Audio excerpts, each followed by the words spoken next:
Our story today is called A Municipal Report.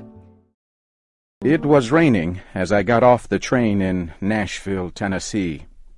A slow, gray rain.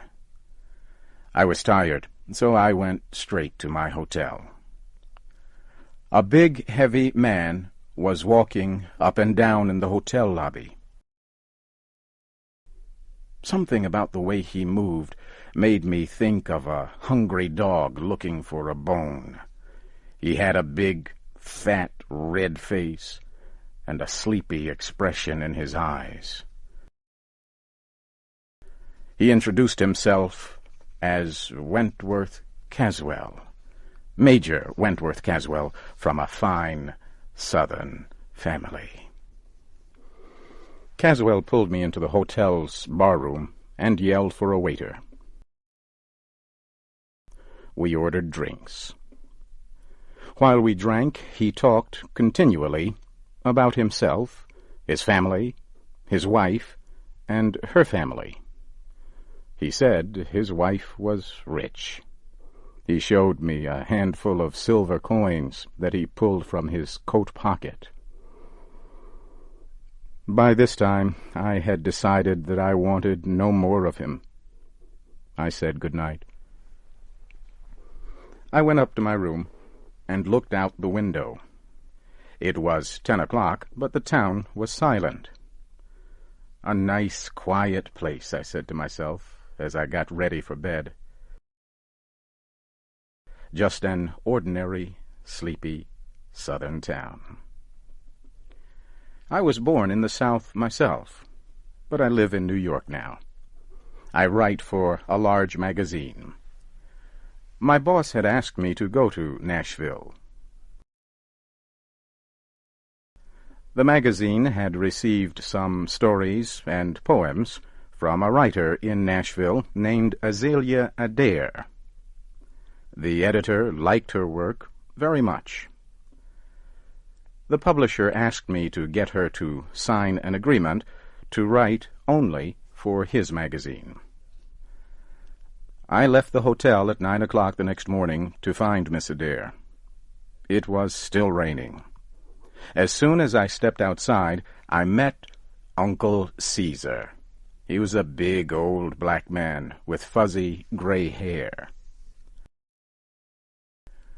Uncle Caesar was wearing the strangest coat I had ever seen. It must have been a military officer's coat. It was very long, and when it was new, it had been gray. But now, rain, sun, and age had made it a rainbow of colors. Only one of the buttons was left. It was yellow, and as big as a 50-cent coin. Uncle Caesar stood near a horse and carriage. He opened the carriage door and said softly, "Step right in, sir. I'll take you anywhere in the city." "I want to go to 861 Jasmine Street," I said, and I started to climb into the carriage. But the old man stopped me. "Why do you want to go there, sir?" "What business is it of yours?" I said angrily. Uncle Caesar relaxed and smiled. "Nothing, sir, but it's a lonely part of town. Just step in and I'll take you there right away." 861 Jasmine Street had been a fine house once, but now it was old and dying. I got out of the carriage. "That will be $2, sir," Uncle Caesar said. I gave him 2 $1 bills. As I handed them to him, I noticed that one had been torn in half and fixed with a piece of blue paper. Also, the upper right-hand corner was missing. Azalea Adair herself opened the door when I knocked. She was about 50 years old. Her white hair was pulled back from her small, tired face. She wore a pale yellow dress. It was old, but very clean. Azalea Adair led me into her living room. A damaged table, 3 chairs, and an old red sofa were in the center of the floor. Azalea Adair and I sat down at the table and began to talk. I told her about the magazine's offer. She told me about herself. She was from an old Southern family. Her father had been a judge. Azalea Adair told me she had never traveled or even attended school. Her parents taught her at home with private teachers. We finished our meeting. I promised to return with the agreement the next day, and rose to leave. At that moment, someone knocked at the back door. Azalea Adair whispered a soft apology and went to answer the caller. She came back a minute later with bright eyes and pink cheeks.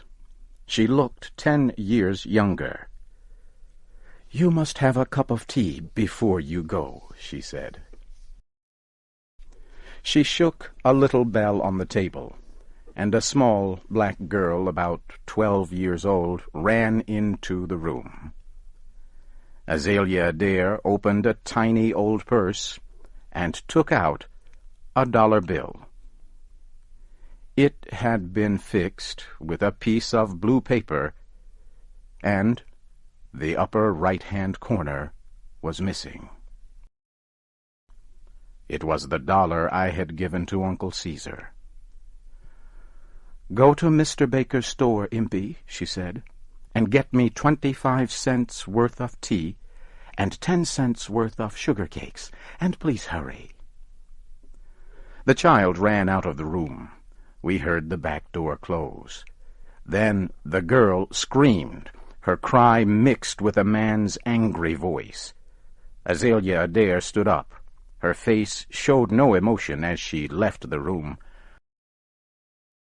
I heard the man's rough voice and her gentle one. Then a door slammed, and she came back into the room. "I am sorry, but I won't be able to offer you any tea after all," she said. "It seems that Mr. Baker has no more tea. Perhaps he will find some for our visit tomorrow." We said goodbye. I went back to my hotel.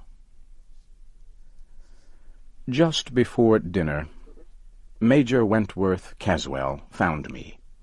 It was impossible to avoid him.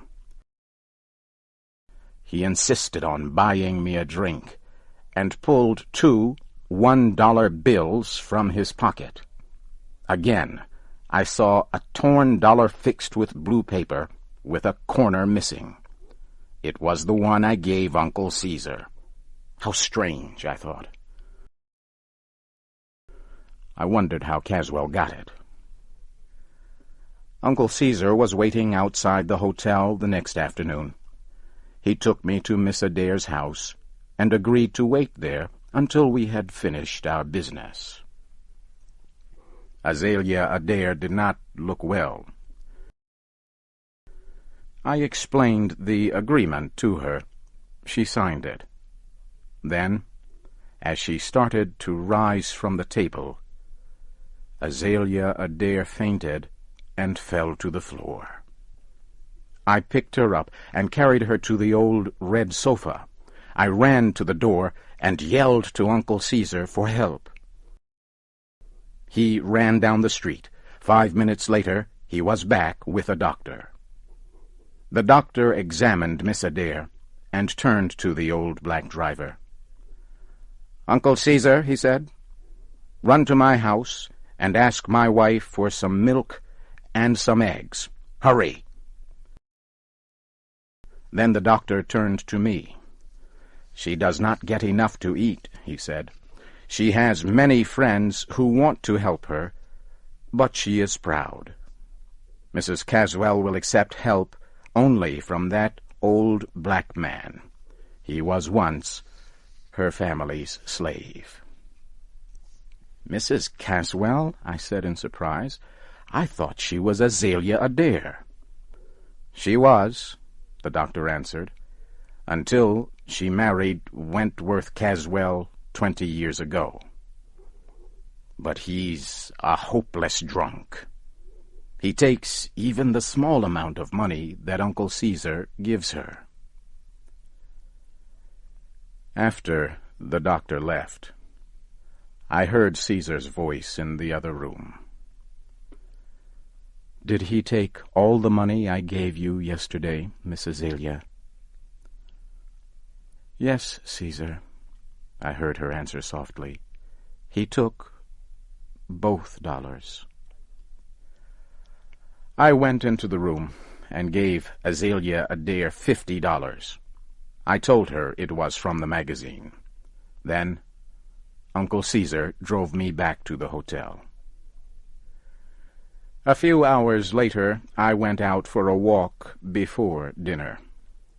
A crowd of people was talking excitedly in front of a store. I pushed my way into the store. Major Caswell was lying on the floor. He was dead. Someone had found his body on the street. He had been killed in a fight. In fact, his hands were still closed into tight fists. But as I stood near his body, Caswell's right hand opened. Something fell from it and rolled near my feet. I put my foot on it, then picked it up and put it in my pocket. People said they believed a thief had killed him.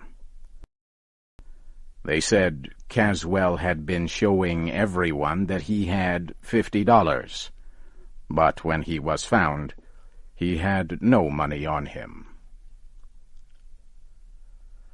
I left Nashville the next morning. As the train crossed a river, I took out of my pocket the object that had dropped from Caswell's dead hand. I threw it into the river below. It was a button, a yellow button, the one from Uncle Caesar's coat.